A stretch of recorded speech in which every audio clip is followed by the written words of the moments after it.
an explorer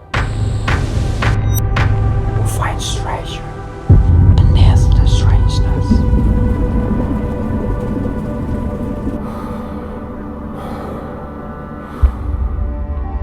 The key is not to be free, but to feel free. Not to be beautiful, but to feel beautiful. And not to be alive, but to feel as if you are truly